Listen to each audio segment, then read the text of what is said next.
जय हिंद प्यारे साथियों, आप सभी का स्वागत है Kumar Mukesh sir 0.1 YouTube platform पे। साथियों, जैसा कि आप लोग को पता है, बोर्ड एग्जाम जो है 10th का 12th का बोर्ड एग्जाम बहुत ही करीब आ गया है। ठीक है, तो बोर्ड एग्जाम से पहले हम अपने आप को उतना प्रिपेयर रखें, अपने आप को उतना एक्टिव रखें कि आने वाले एग्जाम में किसी तरह का सवाल पूछे, किसी तरह का प्रश्न पूछे, हम उसका जवाब देने के लिए तैयार रहें। ठीक है, तो इसी के साथ एक कदम हम लोग चलते हैं अपने फिजिक्स वाले टॉपिक के साथ। जैसे पहला चैप्टर है उस फिजिक्स वाले में है प्रकाश। ठीक है, उसमें प्रकाश परावर्तन तथा अपवर्तन टॉपिक का नाम है। देखिए, हम लोग इसमें से सबसे इंपॉर्टेंट यानी इंपॉर्टेंट से इंपॉर्टेंट जो भी टॉपिक रह रहा है, जो भी हेडिंग रह रहा है, उसको लेके आया है। बहुत लेंदी सिलेबस, कम समय में हम लोग पढ़ने की जरूरत नहीं है। जो पूछा गया है, जो पूछेगा जहां से, उसी चीज को हम लोग पढ़ेंगे। ठीक है, तो समझ रहे हैं कि नहीं? तो वीडियो को स्किप ना करिएगा। ये सेशन बहुत इंपॉर्टेंट होने वाला है आपके लिए, आगामी परीक्षा के लिए बहुत इंपॉर्टेंट होने वाला है। क्योंकि आने वाले किसी भी एग्जाम में इन सब टॉपिक से क्या होता है, प्रश्न बनते हैं। तो आप एक बार अच्छे से पढ़ लेंगे तो आने वाले समय में आपको वही नोट्स किसी भी एग्जाम के लिए काम देगा। ठीक है, तो आप लोग इसको खूब अच्छे से नोट्स में लिखिएगा। और हम थोड़ा सा हट जा रहे हैं, एक बार स्क्रीनशॉट ले लीजिएगा। इसके बाद इसको हम समझा रहे हैं क्या चीज होता है। ठीक है, चलिए। तो इसके बाद देखिए, जो लोग चैनल पे नए हैं, चैनल को सब्सक्राइब कर दीजिएगा, वीडियो को शेयर करिएगा उन बच्चों तक जो बच्चे बोर्ड एग्जाम में बैठने वाले हैं इस साल। ठीक है, तो हम लोग इकाई 9 जो है उसको हम लोग पढ़ने जा रहे हैं। प्रकाश नाम है। और प्रकाश को सबसे पहले हम लोग समझेंगे कि प्रकाश होता क्या है। ठीक है, हम लोग लिख दिए हैं, क्योंकि आपको इतना चीज लिख के बार बार 1-1.5 घंटे की सेशन होने वाला है। ठीक है, तो बहुत ही अच्छे से लगभग 1-1.5 घंटे में सारा टॉपिक इस चैप्टर का कवर किया जाएगा। तो आप लास्ट तक बने रहेंगे बाबू। हम लोग समझते हैं क्या प्रकाश क्या होता है। प्रकाश एक प्रकार की ऊर्जा है जिसकी सहायता से हमें वस्तुएं दिखाई देती हैं। कहने का मतलब है, प्रकाश एक तरह की ऊर्जा है जिसकी सहायता से हम क्या करते हैं, वस्तुओं को देख पाते हैं। जैसे हम हैं, आपको दिख रहे हैं। ठीक है, हम आपको दिख रहे हैं किसके माध्यम से, प्रकाश यानी प्रकाश के माध्यम से। उजाला ना रहता तो हम दिखते हैं, बोर्ड दिखता है या अक्षर दिखता नहीं, बिल्कुल। तो प्रकाश की सहायता से ही हम लोग क्या कर रहे हैं, देख पा रहे हैं एक दूसरे को। ठीक है, चाहे किसी भी वस्तु को देख पा रहे हैं। ठीक, चलिए। जिस देखिए, यहाँ पे ऊर्जा शब्द आया है, तो ऊर्जा जिसकी मदद से हम लोग कोई काम करते हैं। जैसे हाथ में एक ऊर्जा लगती है, ठीक है, पेशी ऊर्जा, जिसकी मदद से हम किसी काम को करते हैं। जैसे, और पानी जब बहता है तो उसमें गतिज ऊर्जा। ऐसे ही एक हम ऊर्जा की मदद से हम लोग कोई भी काम कर सकते हैं। ठीक, यहाँ देखिए प्रकाश के गुण। ठीक है, प्रकाश के निम्नलिखित गुण होते हैं। जैसे टॉपिक वाइज करके एक एक चीज हम लोग समझते चलेंगे, नंबरिंग करके हम लोग लिख भी दिया है। जैसे प्रकाश सरल सीधी रेखाओं में गमन करता है। ठीक है, जब सूर्य की किरण वहां से चलती है तो सूर्य की किरण ऐसे लहरते हुए चलती है या सीधी रेखा में? तो बिल्कुल नहीं, सीधी रेखा में एकदम गमन करती है। जैसे लाइट जो आ रहा है तो इसकी प्रकाश सीधे मेरे ऊपर पड़ रहा है। ठीक है, ऐसा नहीं है कि इधर इधर उधर उधर ऐसे होके आता है। ठीक है, तो वही कह रहा है कि प्रकाश सरल यानी सीधी रेखा में गमन करता है। ठीक है, इस चीज को समझिएगा। कहीं भी अगर प्रश्न बता दे कि प्रकाश किस रेखा में या किस किस दिशा में चलता है, तो सरल एवं सीधी रेखा में गमन करता है। ठीक है, चलिए। इसके बाद नेक्स्ट है, प्रकाश विद्युत चुंबकीय तरंग है। प्रकाश क्या है, विद्युत चुंबकीय तरंग है, इसलिए इसे संचरण के लिए माध्यम की आवश्यकता नहीं होती है। ठीक है, प्रकाश क्या है, विद्युत चुंबकीय तरंग है, इसलिए इसकी संचरण के लिए किसी माध्यम यानी किसी चीज की जरूरत नहीं होती है। ठीक है, यहाँ पे देखिए, प्रकाश अपारदर्शी वस्तुओं की तीक्ष्ण छाया बनाता है। यहाँ पे एक शब्द आया है अपारदर्शी, इस चीज को समझिएगा। अपारदर्शी मतलब जिसके आर पार न दिखे। ठीक है, अपारदर्शी मतलब जिसके आर पार न दिखे, यानी हम है, क्या हमारे आर पार दिख रहा है क्या प्रकाश हमको? इसे टकरा कर फिर पीछे चली जा रही है? नहीं, कह रहा है कि प्रकाश अपारदर्शी वस्तु की तीक्ष्ण छाया बनाती है। तीक्ष्ण मतलब होता है तेज। ठीक है, तो इधर से प्रकाश आया, मेरे ऊपर पड़ा और मेरी तुरंत यानी तेजी से छाया बना दिया, किधर? पीछे की तरफ। तो वही यहाँ पे कह रहा है कि प्रकाश अपारदर्शी वस्तु की तीक्ष्ण छाया बनाता है। ठीक है, छाया मतलब परछाई होता है, इस चीज को आप लोग समझ लीजिएगा। ठीक है, चलिए नेक्स्ट है, प्रकाश की चाल निर्वात में सबसे अधिक होता है। प्रकाश की चाल क्या होता है, निर्वात में सबसे अधिक होता है। जैसे यहाँ के एटमॉस्फेयर में क्या है, धूल के कण भी हैं, कई तरह की गैसें भी हैं। तो यहाँ पे थोड़ा सा सघन होने के कारण थोड़ा सा चाल उसका क्या होगा, प्रकाश का कम हो जाएगा। लेकिन निर्वात में क्या होगा, सबसे अधिक होता है। और निर्वात में कितना होता है, यहाँ पे हम लिख दिए हैं 3 × 10⁸ मीटर पर सेकेंड।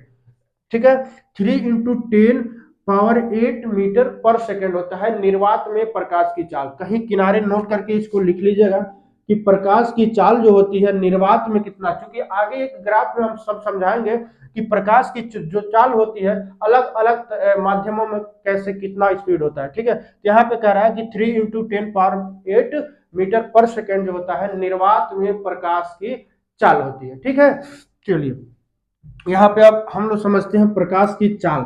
ठीक है, एक ग्राफ के माध्यम से समझते हैं कि प्रकाश की चाल जो होती है किसमें, निर्वात में कितना होता है, किसकी अपेक्षा निर्वात में ज्यादा होता है, और ठीक है उसके बाद द्रव में किसकी अपेक्षा ज्यादा होता है, गैस में, ठोस में, ऐसे चारों चीज पे हम लोग बात करते हैं।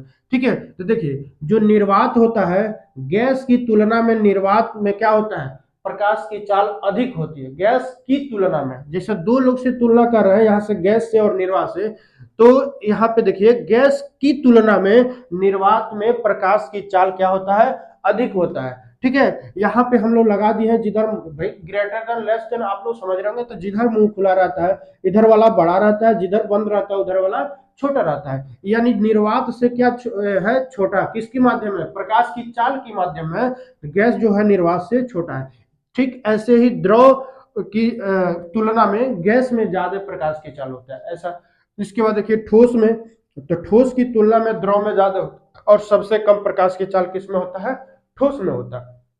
समझ लिए कि नहीं, एक बार फिर से क्लियर करते हैं, निर्वात में सबसे ज्यादा, उससे कम किसमें, उससे कम गैस में, गैस के बाद द्रव में, और द्रव के बाद ठोस में। इस चीज को आप लोग याद कर लीजिएगा। कहीं अगर सीक्वेंस पूछ भी दिया प्रश्न में कि प्रकाश की, ऐसे प्रश्न बनाएगा कि प्रकाश की चाल इसमें से किन किन में सबसे अधिक या किसको दर्शाता है, ऐसे ही चार ऑप्शन दिया रहेगा, यहाँ पे कभी ठोस कर देगा किसी ऑप्शन में, यहाँ पे कभी गैस कर देगा तीसरे ऑप्शन में, इस तरह की थोड़ी सी चेंजिंग करके आपको पूछ देगा। तो इस टाइप में अगर आप लोग पढ़े हैं तो इसको टिक करिएगा कि सबसे पहले निर्वात, उसके बाद गैस, तब द्रव, और इसके बाद ठोस। ठीक है, चलिए अब हम बात करते हैं कि समुद्र की गहराई में प्रकाश कितना मीटर अंदर तक जाता है। ठीक है, तो समुद्र की गहराई में प्रकाश 200 मीटर तक अंदर जाता है। ऐसे समुद्र की गहराई में, ऐसे पोखरा तालाब को तो हम ले नहीं सकते, समुद्र की गहराई में 200 मीटर तक अंदर तक वो प्रकाश जाता है। यहाँ पे हम लिखे भी है कि समुद्र की गहराई में लगभग 200 मीटर तक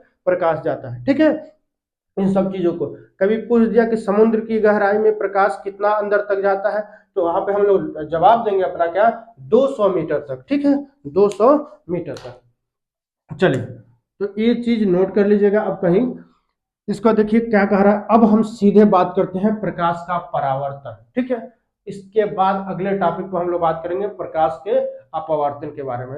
यहाँ पे प्रकाश का परावर्तन चीजों को समझिएगा। कह रहा है टकरा कर वापस लौट आना। परावर्तन का मतलब होता है टकरा कर क्या होना है, आपस वापस लौट आना। जैसे यहाँ पे एक समतल पृष्ठ है, ठीक है, यहाँ पे एक समतल पृष्ठ है और उस समतल पृष्ठ पे प्रकाश आया और यहाँ टकराया किसी बिंदु पे। ठीक है, किसी बिंदु पे समतल, किसी बिंदु पे, एक समतल पृष्ठ पे किसी बिंदु पे क्या प्रकाश आके टकराया और टकरा के फिर उसी माध्यम में वापस लौट गया। ठीक है, उसी माध्यम फिर से वापस लौट गया। तो इसीलिए हम लोग कहें कि प्रकाश का परावर्तन में टकरा कर वापस लौट जाना। देखिए यहाँ पे टकराया और यहाँ से वापस लौट गया, लेकिन उसमें भी एक बात होती है कि जो ये क्या है, एक समतल पृष्ठ है, एक समतल पृष्ठ है, इसके एक तरफ से क्या हो, कलाई किया हुआ हो। ठीक है, आगे हर एक चीज टॉपिक पे हम लोग चर्चा करते हैं।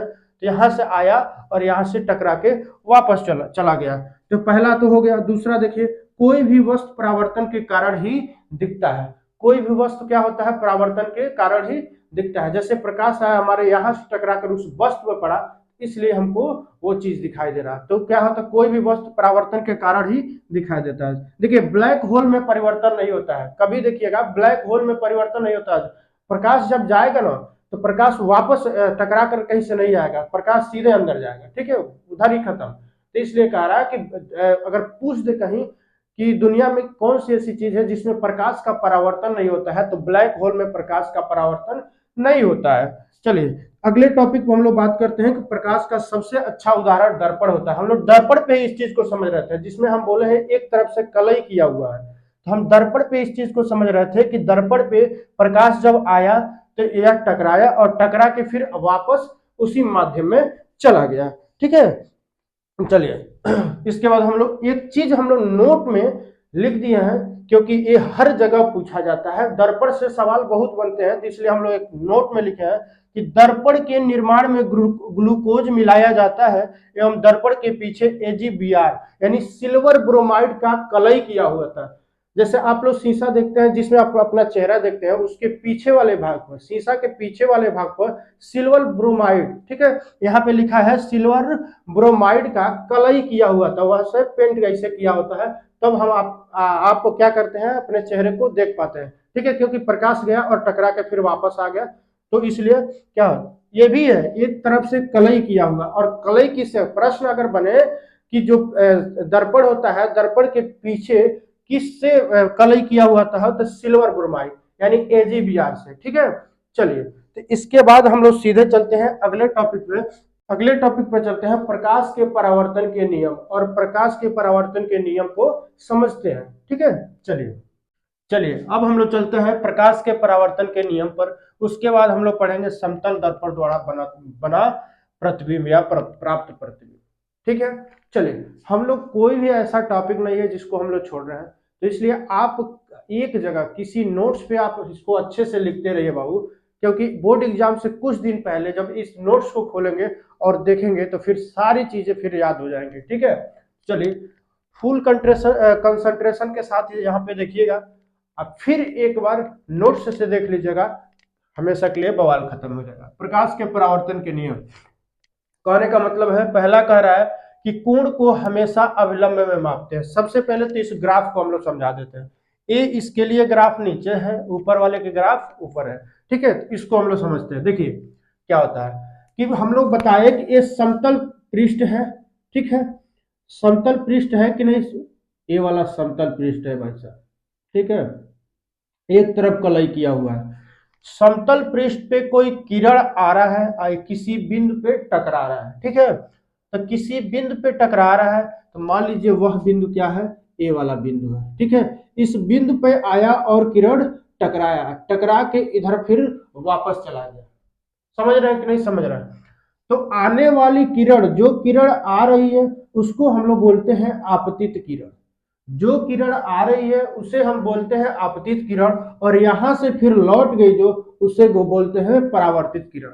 याद करने के लिए समझिएगा, आने वाले के लिए आपतित, आने वाले के लिए यानी आपतित किरण, ठीक है, और जाने वाले के लिए जो पराया हो रहा है भाई, परावर्तित किरण, यानी पराया मतलब परावर्तित किरण, ठीक है। इस तरह आप लोग याद कर लीजिएगा, आने वाली किरण को हम लोग बोलते हैं आपतित किरण, और जाने वाली किरण को हम लोग बोलते हैं क्या, परावर्तित किरण, और इसको हम लोग बोलते हैं अभिलंब, ठीक है। देखिए तो जिधर आपतित किरण रहता है वहां पे बना अभिलंब के अकॉर्डिंग बना कोण जो होता है आपतन कोण होता है, आपतित किरण आपतन कोण, परावर्तित किरण परावर्तन कोण, जो परावर्तित किरण यानी वापस लौट जा रहा है उसका जो कोण बनता है परावर्तन कोण कहलाता है, ठीक है। चीजों को समझ गए कि नहीं, बस इतना याद रखना कि आने वाली किरण को आपतित किरण, जाने वाली को परावर्तित किरण, और जो आने वाली का कोण है वह क्या होगा, आपतन कोण, और परावर्तित किरण का परावर्तन कोण, बस इतना ही समझना है। इसके बाद इस पे हम लोग समझिए, कोण को हमेशा अविलंब में मापते हैं, कोण को हमेशा किस में मापते हैं, इस अविलंब में मापते हैं, यहां से लेके यहां तक और यहां से लेके यहां तक, ठीक है। अभी हम देखिए आपतन कोण को परावर्तन, आपतन कोण जो होता है परावर्तन कोण के बराबर होता है, आपतन कोण क्या होता है, परावर्तन कोण के बराबर, यानी आपतन बराबर क्या होता है, परावर्तन कोण, ठीक है। देखिए कैसे, यहां समझिएगा, यहां से हम लोग इसको देख रहे हैं, इसको देख रहे हैं, और यहां से ऐसे, तो ये पूरा कोण कितने अंश का बन गया, अगर इसमें हम मिला देते हैं तो पूरा कोण बन जाता है 90 अंश का, और यहां देखिए यहां से यहां तक और ए वाला, तो ये पूरा अगर मिला दे तो ये बन जाता है 90 अंश, ठीक है। तो चीजों को समझिएगा, तो यहाँ पे ये पूरा पूरा क्या बन रहा है, 90 अंश बन रहा है, और इधर भी 90 अंश बन रहा है, यानी क्या हो रहा है, आपतन कोण परावर्तन कोण के बराबर हो रहा है, यानी जितना ये आपतन कोण होगा उतना ही ये परावर्तन कोण होगा, जितना आपतन कोण होगा उतना ही परावर्तन कोण होगा। जब हम लोग सवाल को हल करेंगे तो उसमें समझेंगे कि आपतन कोण परावर्तन कोण के बराबर कैसे होता है, ठीक है। तब तक के लिए इतना जानिए कि आपतन कोण परावर्तन कोण के बराबर होता है। जितना अगर मान लीजिए 45 डिग्री आपतन कोण हुआ तो 45 डिग्री क्या होगा, परावर्तन कोण भी होगा। यहाँ देखिए, आपतित किरण दर्पण के आयतन बिंदु पर अभिलंब तथा परावर्तित किरण सभी एक ही तल में होते हैं, इसलिए प्रतिबिंब बनता है। अगर आपतित किरण, परावर्तित किरण, अभिलंब तीनों एक तल में ना हो, एक बिंदु पे ना हो, तो कोई भी प्रतिबिंब नहीं बनेगा। जैसे हम लोग यहाँ देख रहे हैं कि क्या बन रहा है, यहाँ पे आपतित किरण इसी बिंदु पे मिल रहा है, परावर्तित किरण इसी बिंदु पे, और अभिलंब भी कहाँ पे, इसी बिंदु पर। इस कारण क्या होता है, प्रतिबिंब बनता है। अगर ऐसा क्रिया न हो तो प्रतिबिंब, जैसे हम लोग शीशा में, दर्पण में अपना चेहरा देखते हैं ना, तो आपतित परावर्तित सारा किरण एक ही बिंदु पे आता है और वहां से फिर क्या होता है, हमें अपना चेहरा दिखाई देता है। अगर ऐसा क्रिया न होता तो क्या होता, प्रतिबिंब नहीं बनता। अगर आपतित, परावर्तित, अभिलंब तीनों एक तल में एक बिंदु पर न होते। ठीक है, चलिए अगला पॉइंट हम लोग देखते हैं, क्या, समतल दर्पण द्वारा प्राप्त प्रतिबिंब। समतल दर्पण द्वारा प्राप्त प्रतिबिंब, जैसे हम लोग पिछले वाले हेडिंग में हम लोग पढ़े हैं कि समतल दर्पण का सबसे अच्छा उदाहरण क्या होता है, जो शीशा भाई देखने वाला, मतलब दर्पण का सबसे अच्छा उदाहरण। ठीक है, तो यहाँ देखिए, आभासी एवं सीधा होता है। क्या, आभासी एवं सीधा होता है जो समतल दर्पण से प्राप्त प्रतिबिंब होता है। पहला हेडिंग है कि आभासी एवं सीधा होता है।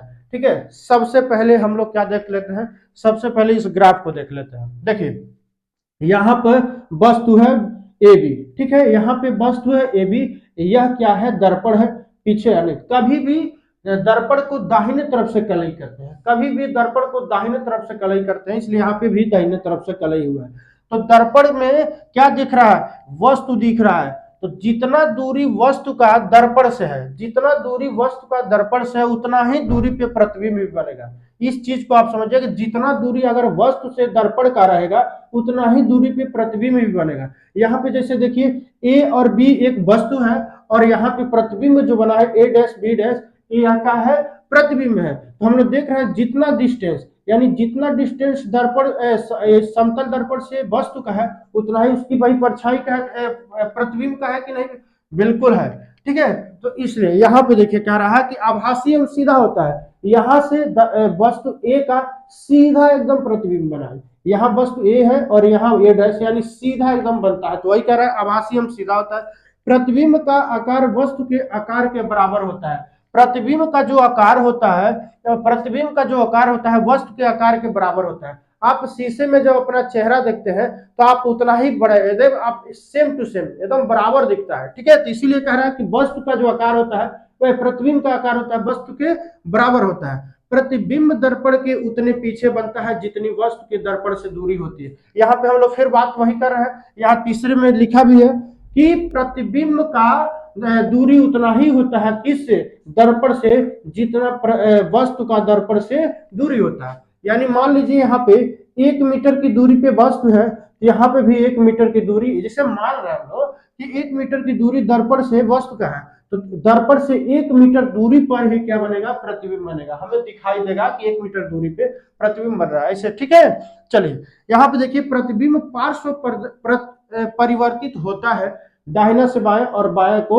दाहिना। यानी जब हम लोग अपना चेहरा देखते हैं शीशा में तो क्या हम लोग देखते हैं, पार्श्व परिवर्तित का मतलब हम लोग ये देखते हैं कि जो हमारा दाहिना है वह उधर जाके बाया दिख रहा है, जो बाया होता है उधर जाके दाहिना दिख रहा है। यानी हम ऐसे खड़े हैं और हम ऐसे देख रहे हैं तो हम इस पोजीशन में हो जाएंगे। ठीक है, इस पोजीशन मतलब सीधे विपरीत दिखेगा, यानी दाहिना का बाया दिखेगा, बाया का दाहिना दिखेगा इसमें। तो इसलिए यहाँ पे लिख रहा है कि प्रतिबिंब पार्श्व परिवर्तित होता है, जो हम यहाँ पे लिख दिया, आप भी नोट्स में लिख लीजिएगा, कभी भूल ना जाए। ये वर्ड अगर भूल जाता है, यहाँ किनारे लिखे रहेंगे उसके सामने, तो याद आ जाएगा कि दाहिने को बाया दिखाएगा और बाया को दाहिना दिखाएगा। चलिए इसको देखिए, वस्तु की चाल से प्रतिबिंब की चाल दुगुनी होती है। यानी ये वस्तु की चाल जितनी रहेगी, वस्तु इधर चल रहा है ना, तो इससे खतरनाक कहीं तेजी से, दुगुना तेजी से, यानी दुगुना तेजी से यह क्या चलेगा, यह चलेगा। यानी वस्तु की चाल से दुगुनी होती है किसकी, प्रतिबिंब की चाल। ठीक है, जैसे हम लोग चल रहे हैं तो हमारी प्रतिबिंब जो बन रही है, हमारी परछाई जो बन रही है, हमसे दोगुनी चाल से हो चलेगी। ठीक है, यहाँ देखिए, पूरे शरीर को, एक हेडिंग यहाँ देख लीजिए, पूरे शरीर देखने के लिए शरीर का 1/2 के दर्पण की आवश्यकता होती है। हम अपने पूरे शरीर को अगर चाहते हैं किसी दर्पण में देखना, पूरे शरीर को किसी दर्पण में अगर देखना चाहते हैं तो वह क्या होगा, हमारे शरीर के आधा यानी 1/2 का मतलब होता है आधा, ठीक है। तो आधे शीशे यानी आधे दर्पण की जरूरत होगी, उसमें मेरा पूरा शरीर दिख जाएगा। यानी मैं अगर मान लीजिए मैं 6 फुट का हूँ, तो 6 फुट का यानी 3 फुट की शीशा रहे तो उसमें मेरा पूरा शरीर दिख जाएगा। तो यह हो गया आपका क्या, समतल दर्पण द्वारा प्राप्त प्रतिबिंब। इसका सारा हेडिंग भाई पढ़ लिए, इससे कहीं से अगर सवाल बन रहा है तो भाई आप हल कर लेंगे। जैसे अगर कहीं पूछ दिया कि आपको पूरा शरीर देखने के लिए कितने दर्पण की जरूरत होगी, तो उस शरीर के आधे दर्पण यानी 1/2 दर्पण की जरूरत होगी। वस्तु की चाल से प्रतिबिंब की चाल कितनी होती है, ऑप्शन में लिख देगा 1 गुना, 2 गुना, 3 गुना, 4 गुना। तो हम लोग यहाँ क्या पढ़े कि वस्तु की चाल से प्रतिबिंब की चाल 2 गुनी होती है, यानी 2 गुनी। तो आप लोग एक ऑब्जेक्टिव में बहुत सारे प्रश्न देखने को मिलेंगे यहाँ से ऑब्जेक्टिव में, ठीक है। चलिए अब हम लोग चलते हैं अगले हेडिंग पे, ठीक है। और अगले हेडिंग पे हम लोग बहुत ही अच्छे से बात करेंगे। जैसे यहाँ पे कोई डाउट, कोई कमेंट, तो आप लोग कमेंट सेक्शन में कमेंट करके जरूर बताइएगा कहाँ से भाई क्या नहीं समझ में आया या समझ में आया, ठीक है। चलिए अगला हेडिंग हम लोग देखते हैं क्या कह रहा है। इसके बाद हम लोग चलते हैं कहाँ, गोली दर्पण पे, ठीक है। गोली दर्पण का परावर्तक तल अंदर की ओर या बाहर की ओर वक्रित होती है। चीजों को समझिएगा कि कह रहा है गोली दर्पण का परावर्तक तल अंदर की ओर या बाहर की ओर परावर्तित वक्रित होती है। जैसे एक गोली दर्पण का तल है या तो अंदर की ओर या तो बाहर की ओर वक्रित रहेगा। चलिए हम लोग ग्राफ से समझते हैं। यहाँ पे 2 दर्पण होते हैं, कौन सा, एक तो ऊपर उत्तल दर्पण, एक अवतल दर्पण। गोली दर्पण के 2 भाग, एक उत्तल दर्पण, एक अवतल दर्पण, ठीक है। तो उत्तल दर्पण में क्या होता है, इसका परावर्तक पृष्ठ जो होता है बाहर की तरफ उभरा होता है। बाहर की तरफ उभरा होने का मतलब क्या है, ये देखिए इसका परावर्तक पृष्ठ जो है, यही तो है परावर्तक पृष्ठ, तो बाहर की तरफ उभरा होता है। और यह क्या होता है, ऐसे दाहिने साइड से ऐसे मूव करता है। तो दाहिने साइड से मूव करने का मतलब प्लस पॉजिटिव है। और यहाँ पे देखिए अवतल दर्पण में इसका परावर्तक पृष्ठ अंदर की ओर उभरा हुआ है, यानी अंदर की ओर उभरे होने का मतलब ये ऐसे बाएं साइड से ऐसे वक्रित होगा, तो इसलिए यह क्या होगा, निगेटिव चार्ज, ठीक है। अब चलिए अवतल दर्पण और उत्तल दर्पण, सीधे यहां से हम लोग समझ लेते हैं कि अवतल दर्पण चाहे उत्तल दर्पण, कोई दर्पण हो, सब में हम लोग दाहिने तरफ से, यहाँ पे हम लिखे हैं कि दर्पण को हमेशा दाहिने तरफ से पेंट किया जाता है, यानी कलई किया जाता है। दर्पण को हमेशा दाहिने तरफ से कलई किया जाता है। यानी देखिए अंदर की ओर, अंदर की ओर मतलब समझिएगा, यह उत्तर की अवतल दर्पण में अंदर की ओर वक्रित हो रहा है। यह परावर्तक पृष्ठ अंदर की ओर वक्रित हो रहा है, अंदर की ओर मूव कर रहा है, और उत्तल दर्पण में बाहर की ओर मूव कर रहा है, ठीक है। तो परावर्तक पृष्ठ में बाहर की तरफ वक्रित होता है। बस इस चीज में इतना ही समझना था कि गोल दर्पण के 2 भाग, उत्तल दर्पण और अवतल दर्पण। उत्तल दर्पण में क्या होता है, अवतल दर्पण में क्या होता है, तो बस इतना ही था। इसके बाद हम लोग चलते हैं अगले टॉपिक पे, अगले हेडिंग पे। सीधे अगले हेडिंग पे हम लोग बात करेंगे, और अगला हेडिंग हमारा क्या होगा, गोली दर्पण में प्रयुक्त होने वाले सामान्यतः कुछ शब्द होते हैं, ठीक है। गोली दर्पण में प्रयुक्त होने वाले कुछ सामान्यतः शब्द होते हैं, उन सारे शब्द को हम लोग एक एक करके जानेंगे। जैसे ध्रुव हो गया, चाहे क्या हो जाएगा आपका, मुख्य अक्ष हो गया, इन सब चीजों पे हम लोग चर्चा करेंगे। चलिए अगले हेडिंग पे चलते हैं। तो चलिए इसमें क्या देखना हमको कि गोली दर्पण में सामान्यतः प्रयुक्त होने वाले कुछ शब्द, जैसे 2-3 शब्द है, जैसे ध्रुव हो गया, मुख्य अक्ष हो गया, वक्रता केंद्र, द्वारक, और क्या फोकस दूरी। इन सब चीजों को हम लोग जानते हैं इस ग्राफ के माध्यम से, ठीक है। चलिए तो यहाँ पे ध्रुव को हम सबसे पहले देखते हैं। कह रहा गोली दर्पण के परावर्तक पृष्ठ के केंद्र को दर्पण का ध्रुव कहते हैं, ठीक है।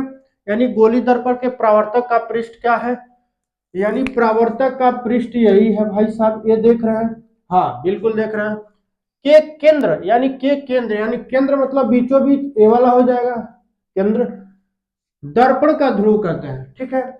इस केंद्र को दर्पण का ध्रुव कहते हैं। और इसे किससे प्रेजेंट किया जाता है, इसे पी से प्रेजेंट किया जाता है, नहीं पी फॉर पैरेट वाला भाई। तो यहाँ पे हमने पी से भी प्रेजेंट किया, और इस दर्पण के परावर्तक पृष्ठ के सेंटर को हम लोग क्या कहते हैं, ध्रुव कहते हैं। तो हम लोग ध्रुव को समझ लिए कि इसमें ध्रुव कौन सा है, ठीक है। अब चलिए मुख्य अक्ष की बात करते हैं। तो गोलीय दर्पण के ध्रुव तथा वक्रता केंद्र से गुजरने वाली एक सीधी रेखा को मुख्य अक्ष कहते हैं। यहाँ पे मुख्य अक्ष को छोड़ते हैं क्योंकि इसमें दिया है ध्रुव तथा वक्रता केंद्र। तो वक्रता केंद्र को सबसे पहले जानते हैं, वक्रता केंद्र क्या है। तो गोलीय दर्पण का परावर्तक पृष्ठ एक गोले का भाग है, ठीक है।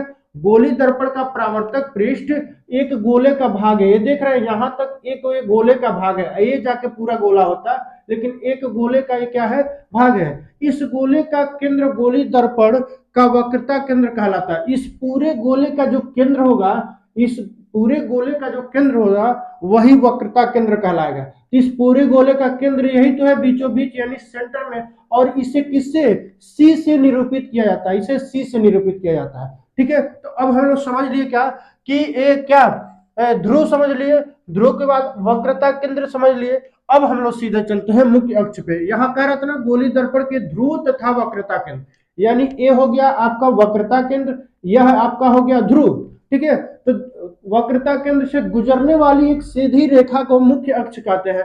यानी यहाँ इन दोनों से होकर गुजर रही है। इस ग्राफ में कौन सी रेखा गुजर रही है, यही रेखा गुजर रही है। तो यानी इस रेखा को हम लोग जो बोलते हैं वो बोलते हैं मुख्य अक्ष बोलते हैं। चीजों को समझ रहे हैं भाई साहब। इस कोई भी चीज ग्राफ के माध्यम से जब आप लोग समझेंगे ना तो बहुत अच्छे से इसको समझ लेंगे। लेकिन वैसे हम लोग ऐसे लिख के पढ़ लेते तो नहीं समझ में आता, इसलिए हम गोले का सहारा लिए और यहाँ से हम आपको समझा रहे हैं क्योंकि कभी के लिए क्या हो, आपको याद रहे।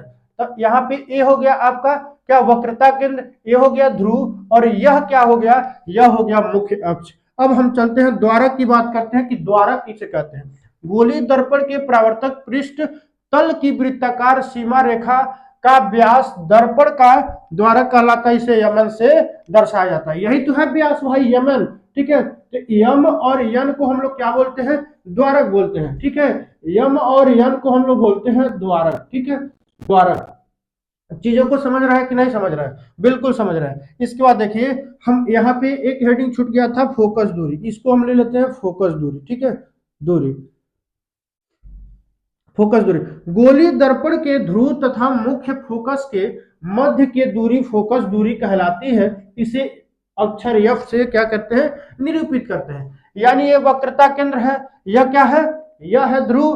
तो इन दोनों के बीच की जो सॉरी यहाँ पे क्या कर रहा है, एक चीज देखिए, गोलीय दर्पण के ध्रुव तथा मुख्य फोकस के मध्य की दूरी, यानी मुख्य फोकस के मध्य की दूरी ये है भाई साहब, मुख्य फोकस के मध्य की दूरी वक्रता केंद्र और ध्रुव के बीचों बीच मुख्य फोकस होता है। और यहां से इसकी दूरी जो कहलाती है मुख्य फोकस दूरी कहलाती है। यानी इसे हम एफ कैपिटल स्मॉल एफ से प्रेजेंट करते हैं, ठीक है। यहाँ चीजों को समझिए, इसीलिए कहते हैं कि F equal to R by two. अगर इसको पक्षांतर करेंगे तो आर इक्वल टू 2f होता है, ठीक है। इस चीज को नोट कर लीजिएगा एक जगह किनारे। अब देखिए थोड़ी सी एक पॉइंट है कि दर्पण और लेंस की क्षमता किसमें मापते हैं, तो डायोप्टर से मापी जाती है, ठीक है। लेंस और दर्पण की क्षमता जो होती है वो किससे, डायोप्टर से मापी जाती है। इन सब चीजों पे हम लोग बात की, क्लियर कर लिए कि द्वारक किसे कहते हैं, वक्रता केंद्र किसे कहते हैं, चाहे ध्रुव किसे कहते हैं, चाहे मुख्य अक्ष किसे कहते हैं, ठीक है। कभी आपको भूलने वाली चीज नहीं है, बस इस गोले को आप लोग याद करिएगा।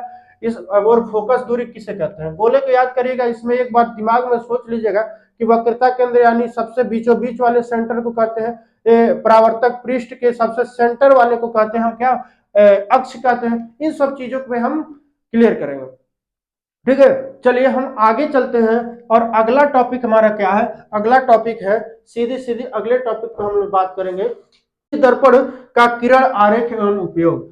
गोलीय दर्पण का किरण आरेख एवं उपयोग पे हम लोग बात करेंगे। चलिए हम देखते हैं कि अवतल दर्पण का किरण आरेख एवं उपयोग, ठीक है। अवतल दर्पण को अभिसारी दर्पण भी कहते हैं, इस चीज को कहीं किनारे नोट कर लीजिएगा। अवतल दर्पण को अभिसारी दर्पण भी कहते हैं, ठीक है। चलिए तो हम लोग सीधे आगे वाले टॉपिक पे चलते हैं। क्या है कि सोलर कुकर में प्रयोग होता है क्या, अवतल दर्पण। जैसे हम समझते हैं एक ग्राफ के माध्यम से, ये मेरा एक पृष्ठ है, ठीक है।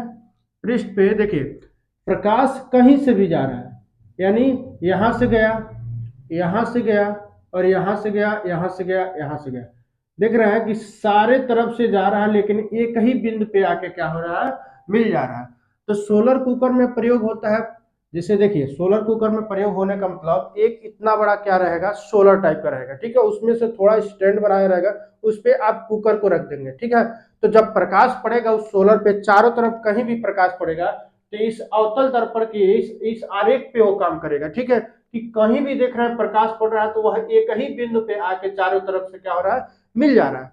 इसका मतलब यही हुआ कि अगर उस सोलर पे कहीं से भी प्रकाश पड़े, उसको एक ही केंद्र पे, एक ही बिंदु पे क्या हो रहा है कि ला के रख दे रहा है और वहां से वह खाना बनना शुरू हो जाता है, ठीक। वो सोलर कुकर इसी पे अवतल दर्पण पे ही क्या होता है, इस ग्राफ पे ही बना होता है, ठीक है। प्रज्वलक के लिए हम लोग छोटे थे तो हम लोग देखते क्या थे कि एक शीशा लेते थे और शीशे को ऐसे धूप के तरफ करके और एक जगह पे दिखाते तो वहां किसी के शरीर पे दिखाते तो वहां गर्मी टाइप का होने लगता है। यानी वो भी क्या होता है, वो भी अवतल दर्पण के ही अकॉर्डिंग काम करता है। जैसे टॉर्च की हेडलाइट में प्रयुक्त, टॉर्च की हेडलाइट में देखते हैं चारों तरफ स्टील टाइप दिखता है जो वह लगा होता है, यानी प्रकाश चारों तरफ पड़ा है लेकिन उसको सब खींच के एक ही जगह दिखाता है, ठीक। दांत का डॉक्टर भी है यही वाला ही उपयोग करता है। तो अवतल दर्पण के ये थे क्या आरेख एवं उपयोग, क्या क्या थे, क्या आरेख और उपयोग देखेंगे तो ये आपका आरेख हो गया। देखिए कहां से, यहाँ पे देख रहे हैं जब प्रकाश जा रहा है, ये प्रकाश जा रहा है चारों तरफ से, तो ये किधर भी फेंक रहा है, इधर फेंक रहा है, उधर फेंक रहा है, इधर वाला इधर। तो क्या देख रहे हैं कि ये प्रकाश जब जा रहा है किधर भी फेंक रहा है, तो स्ट्रीट लाइट में प्रयोग इसका होता है। देखिए चौराहे पे चाहे हाईवे के किनारे जो लगे होते हैं स्ट्रीट लाइट, उस स्ट्रीट लाइट में ये उत्तल दर्पण पे ही काम करता है। जैसे जो रोशनी एक जगह देता है उसको चारों तरफ फैला देता है, ठीक है, चारों तरफ फैला पूरा उजाला हो जाता है, ठीक है। बड़ी इमेज को छोटी इमेज कर देता है। जैसे साइड मिरर गाड़ी में लगा रहता है ना, या देखिए साइड मिरर के रूप में गाड़ी में साइड मिरर जो लगा रहता है वो देखते हैं बहुत सारे एरिया को, इतने बड़े बोर्ड को क्या करेगा, इतना छोटा दिखाएगा, ठीक है। इतना पता चले कि अगर उसमें अवतल दर्पण लगा दे तो आएगी चींटी और दिखाएगा क्या, हाथी। इसलिए उत्तर दर्पण का प्रयोग किया जाता है और बड़े एरिया को, एक बड़े एरिया को छोटे में करके दिखाना इसका काम होता है, ठीक है। तो इसलिए स्ट्रीट लाइट में भी और साइड के मिरर में भी क्या होता है, और उत्तल दर्पण का प्रयोग किया जाता है। दर्पण सूत्र क्या होता है, दर्पण सूत्र बार बार एग्जाम में पूछे जाने वाले हैं। तो 1/v plus 1/u equal to 1/f, ये आपका होता है दर्पण सूत्र। v बराबर प्रतिबिंब की दूरी और u बराबर बिंब की दूरी और f बराबर होता है फोकस दूरी, ठीक है। तो यह आप दर्पण सूत्र कहीं नोट कर लीजिए, इसको याद भी जनरली सब लोगों को याद होता है, तो आप भी इसको याद कर लीजिएगा कि 1/v plus 1/u equal to 1/f। यानी ऑब्जेक्टिव में एक नंबर में ये पूछ देता है कि ठीक है दर्पण का सूत्र बताइए, तो यह हो जाता है दर्पण का सूत्र। इसके बाद हम लोग सीधे चलते हैं प्रकाश का अपवर्तनांक पे। अब लोग अभी हम लोग क्या पढ़ रहे थे, परावर्तन और अपवर्तन के बारे में हम लोग अब पढ़ेंगे। अपवर्तन का अर्थ होता है आर पार कर जाना। आर पार करने का तात्पर्य है कि किसी चीज, जैसे दर्पण है ना, एक तरफ कलई नहीं किया हुआ है तो प्रकाश क्या आएगा, तो उसके आर पार हो जाएगा, ठीक है। तो जो भी ट्रांसपेरेंट चीज देखते हैं बोतल के आर पार दिखता है। बोतल लीजिए, जैसे मेरे पास एक बोतल है, देखिए ये ट्रांसपेरेंट है, इसके आर पार दिख रहा है, ठीक है। तो ये प्रकाश का अपवर्तन है, इसमें समझिएगा। अपवर्तन की क्रिया निम्नलिखित होती है, जैसे गैसों में, गैस मतलब तारों का टिमटिमाना वायुमंडल में अपवर्तन के कारण होता है, ठीक है। तारों का टिमटिमाना, यानी यहां से देखिए इस एटमॉस्फेयर में, इस वातावरण में क्या है, बहुत सारे गैस होंगे, बहुत सारे धूल के कण होंगे, होंगे कि नहीं, बिल्कुल आप लोग पढ़ते हैं कि बहुत सारे धूल और बहुत सारे कण हैं। लेकिन अब देखिए यहाँ पे तारों का टिमटिमाना मतलब हमको क्या प्रतीत होता है, केवल इसमें वायु की मात्रा, कण की मात्रा की वजह से हमें तारों का टिमटिमाना प्रतीत होता है, ठीक है। ऐसे जब अंतरिक्ष यात्री जब जाते हैं तो वहां पे सारा ब्लैक ब्लैक दिखता है, ठीक है। जल से भरी बाल्टी में सिक्का का उठा हुआ दिखना, यह भी प्रकाश के अपवर्तन के कारण होता है। देखते हैं हम लोग एक जल की बाल्टी लेते हैं और एक उसमें सिक्का डालते हैं या एक ऐसे छड़ डालते हैं, तो देखेंगे जहां तक पानी है वहां से छड़ थोड़ा टेढ़ा तिरछा दिखाई देगा, ठीक है। चाहे सिक्का अगर डाल दिए तो नीचे वाले तल में है वो थोड़ा सा ऊपर उठ के दिखेगा, ठीक है, ऐसा आपको प्रतीत होता है। तो कोई पूछ दे या एग्जाम में पूछ दे कि बाल्टी में सिक्के को डालने पे वह थोड़ा सा ऊपर उठा देखता है, किसके कारण? प्रकाश के अपवर्तन के कारण। इस चीज को आप लोग समझिएगा। चलिए हम लोग अब सीधे बात करेंगे अगले टॉपिक पे, और अगला मेरा क्या होगा? सघन माध्यम और विरल माध्यम। इसके बाद मेरा चैप्टर क्या हो जाएगा? क्लोज हो जाएगा। तो हम लोग सारी चीजों को एक क्लास में कंप्लीट किए, क्योंकि एग्जाम के बहुत ही करीब, यानी महा रिविजन का काम चल रहा है। तो रिविजन का काम चल रहा है तो मेन टॉपिक हम लोग क्या कर रहे हैं? अच्छे से कवर कर रहे हैं। चलिए हम लोग सीधे चलते हैं, क्या हम लोग सीधे सघन माध्यम और विरल माध्यम में चलते हैं। अब हम देखते हैं सघन माध्यम, विरल माध्यम। देखिए यहाँ पे कह रहा है सघन माध्यम, एक है विरल माध्यम, ठीक है, विरल माध्यम। तो जिस माध्यम में प्रकाश की चाल कम हो उसे सघन माध्यम कहते हैं। जिस माध्यम में क्या बोले हैं? प्रकाश की चाल कम हो, ठीक है। हमने पहले भी प्रकाश की चाल सबसे अधिक किसमें होती है? निर्वात में। तो कह रहा है कि जिस माध्यम में प्रकाश की चाल कम हो उसे सघन माध्यम कहते हैं, पहचानने का बस तरीका। और विरल माध्यम, जिस माध्यम में प्रकाश की चाल क्या हो, सॉरी, जिस माध्यम में प्रकाश की चाल कम हो उसे सघन माध्यम कहते हैं, जिस माध्यम में प्रकाश की चाल अधिक हो उसे क्या कहते हैं? विरल माध्यम कहते हैं। ठीक है, क्लियर हो गया। जिसमें कम सघन माध्यम, जिसमें अधिक वह विरल माध्यम। यहाँ पे चीजों को समझते हैं। ये आपका हीरा, ठीक है, हीरा में अपवर्तनांक कितना होता है? अपवर्तनांक होता है 2.42। ऐसे कांच में 1.5, पानी में 1.3, वायु में 1.008 और निर्वात में 0 होता है, बिल्कुल 0 होता है। तो यहाँ पे देखिए जिसका अपवर्तनांक ज्यादा होगा और उसमें प्रकाश की चाल धीमी होगी, सघन माध्यम होगा। जिसका अपवर्तनांक क्या होगा? ज्यादा होगा। सबसे ज्यादा किसका अपवर्तनांक है? क्या? जिस सबसे ज्यादा अपवर्तनांक हीरा का। इसीलिए देखते हैं ना, तो जिसका अपवर्तनांक ज्यादा होगा उतना ही तेज चमकेगा। हीरा बहुत तेज चमकता है, यानी जिसका अपवर्तनांक ज्यादा होता है उसमें प्रकाश की चाल धीमी होती है, इसलिए वह क्या होता है? विरल माध्यम कहलाता है। ठीक है, जिसका अपवर्तनांक कम होता है उसके प्रकाश की चाल अधिक होती है, वह विरल माध्यम कहलाता है। जैसे यहाँ पे देख लीजिए सबसे यह कम है। चलिए अगर तुलना की जाए दो चीजों में, जैसे हीरा में और कांच में, तो अगर पूछ दिया जाए कि क्या विरल, कौन सा विरल माध्यम है, कौन सा सघन माध्यम, तो हम लोग बता लेंगे कि नहीं, कि जिसका अपवर्तनांक ज्यादा है, ठीक है, जिसका अपवर्तनांक ज्यादा है वह क्या कहलाएगा? बता दीजिएगा कि ये कहलाएगा सघन माध्यम। ठीक है, सघन माध्यम। ठीक है, इसमें चाल धीमी होगी, अपवर्तनांक ज्यादा होगा। लेकिन इसमें क्या होगा? यह हो जाएगा विरल माध्यम। क्यों माध्यम? क्योंकि इसका अपवर्तनांक कम है लेकिन इसमें चाल क्या है? अधिक है, इसलिए इसको हम बोल देंगे विरल माध्यम। ऐसे इसमें हो जाए तो इसमें ए हो जाएगा आपका सघन और ए हो जाएगा विरल। ठीक है, चीजों को समझ रहे हैं कि नहीं? ठीक, अब यहां तक तो हम लोग समझ लिए। निम्नलिखित माध्यम में प्रकाश की चाल क्या क्या होती है? देखिए निर्वात में हम लोग शुरू में ही पढ़े कि 3 इंटू 10 पे पावर 8 मीटर पर सेकेंड। ठीक है, कांच में हम लोग पढ़े 2 इंटू 10 पावर 8 मीटर पर सेकेंड होता है। यानी तारपीन का जो तेल होता है, तारपीन का तेल, एक कांच मतलब शीशा होता है, तारपीन का जो तेल होता है ना, उसका जो है प्रकाश की चाल क्या होता है? 2.04 इंटू 10 पावर 8 मीटर पर सेकेंड। जल का 2.25 इंटू 10 पावर 8 मीटर पर सेकेंड, और रॉक साल्ट का होता है 1.96 इंटू 10 पावर 8 मीटर पर सेकेंड। ठीक है, चलिए इसके बाद देखिए अब हम लोग चलते हैं सीधे, लास्ट टॉपिक है।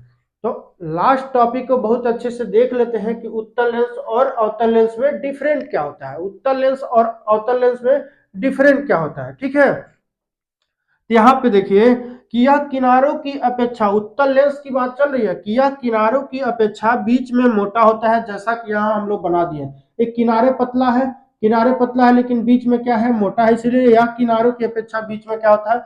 मोटा होता है। पहचानने की एक तरीका, इसे अभिसारी लेंस भी कहते हैं। इसे किसे क्या कहते हैं? अभिसारी लेंस भी कहते हैं। लेकिन यह बीच की अपेक्षा किनारों पर मोटा होता है। ठीक है, यहाँ देख रहे हैं फिगर में कि किनारों किनारों पे मोटा है, तो यह बीच की अपेक्षा किनारों पर मोटा होता है। इसे अपसारी लेंस कहते हैं, इसे अभिसारी कहते हैं, इसे अपसारी कहते हैं। ये दो चीज याद रखिएगा कि उत्तल लेंस को क्या कहते हैं? तो उत्तल लेंस को हम लोग बोलते हैं अभिसारी। ठीक है, अभिसारी किसको बोलते हैं? उत्तल लेंस को। बार बार एक प्रश्न पूछा गया है आपके बोर्ड एग्जाम में, अभिसारी लेंस यानी अभिसारी किसको बोलते हैं, उत्तल लेंस को। और अपसारी किसको बोलते हैं, अपसारी बोलते हैं अवतल लेंस को, अवतल लेंस को। ठीक है, तो चीजों को समझ रहे हैं कि नहीं समझ रहे हैं भाई साहब। तो आप लोग बहुत ही अच्छे से इस टॉपिक को कवर किए, हम लोग सारे लोग मिलके इस टॉपिक को कवर कर लिए भाई। जैसे आपका सघन माध्यम, विरल माध्यम, और यहाँ पे जाके उत्तल लेंस और अवतल लेंस पे जाके चैप्टर समाप्त हो गया। फिर नेक्स्ट क्लास में आपको हम अगला चैप्टर देने वाले हैं, तो फिर बने रहिएगा, इस प्लेलिस्ट को देखिएगा, क्योंकि एग्जाम से पहले सारे चैप्टरों का ऐसे 1 बाय 1 क्लास करके समझिएगा 1 शॉर्ट क्लास है, 1 घंटे 1.5 घंटे के क्लास होगा, लेकिन हर एक टॉपिक कवर होगा। चलिए फिर मिलते हैं नेक्स्ट क्लास में, धन्यवाद।